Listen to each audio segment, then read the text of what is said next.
We live.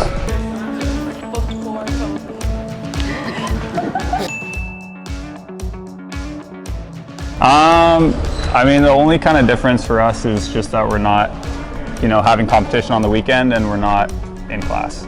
Everything else is kind of very similar. Like, we're practicing every day. We're still in the weight room and everything. So other than just wearing masks and not having competition, our lives are pretty much very similar to last year.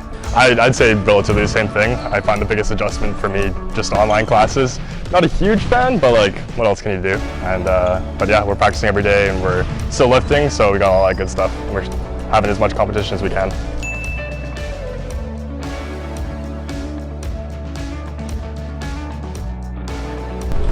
Just like some more protocols, like obviously wearing masks, sanitizing, wiping down everything. Everyone has like different jobs and whatnot to do. Oh, good.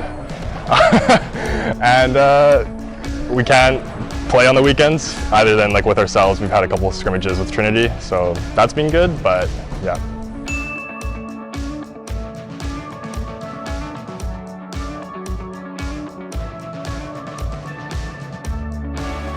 So I'll take this one. Yeah, experience was absolutely amazing.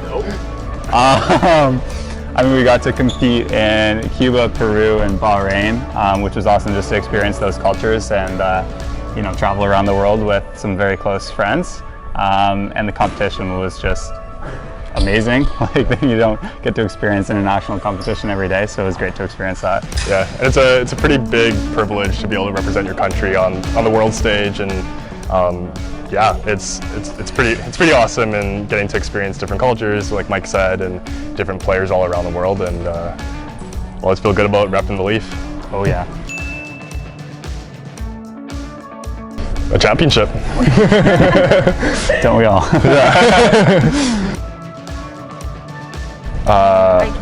For me, probably IKB or forestry. Oh, definitely forestry for me. Yeah. Forestry or the pharmaceutical building. That's a good one too. That's very nice. I'm not a picky eater. I honestly like basically everything, but if I had to choose like one specific cultural food, probably Japanese food. Yeah, I do like Japanese food, but I've been making a lot of macaroni and cheese and chicken wings, so I'd have to give that as my favorite right now. Cookies and cream. If it's like general, like probably strawberry, but if I'm going to like Dairy Queen or something, Smarties.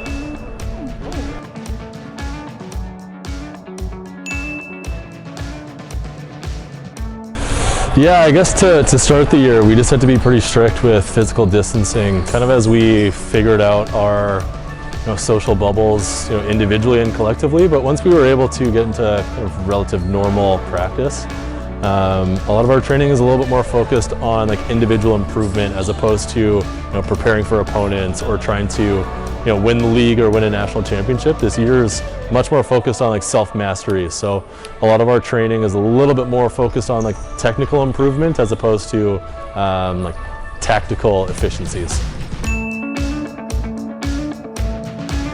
Ooh, I would say like particularly in the summer, like us having to shift just how we remain connected. Like in a weird way, as much as we're all starting to hate Zoom, I think Zoom has kind of turned into like an interesting way for us just to stay connected in the summer, regardless if we're in Winnipeg, Calgary, or we have some athletes that are from Australia. It's like we could find a way to be connected and have kind of like that visual connection as opposed to just texting each other or emails. So I'd say like in that sense, we've been able to find some unique silver linings.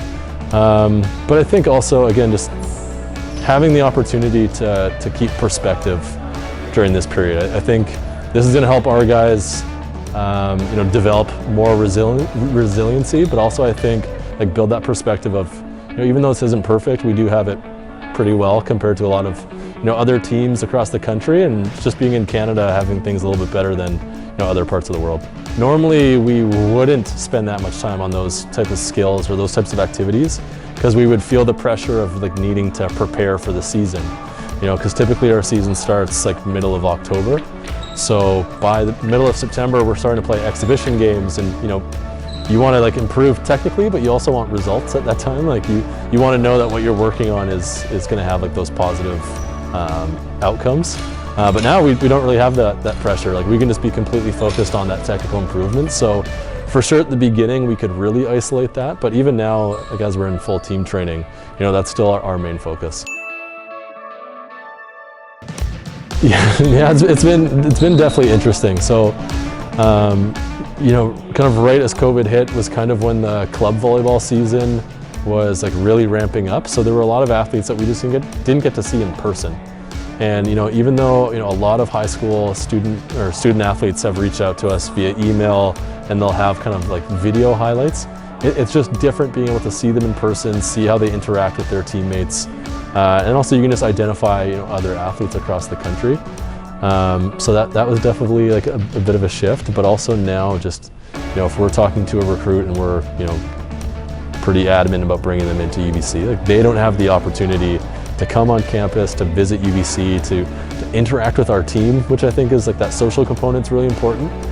So I think we're able to find ways to kind of shift and pivot our strategies, but I think I definitely feel for the student athletes, like those grade 12s who are trying to make arguably the biggest decision of their lives without being able to like physically visit the campus. I would just say I'm definitely proud of our guys and proud of our department on just like how we've handled this. Again, I think we're fortunate that we're here in BC. There's obviously other parts of the country that are struggling with COVID cases more than we are.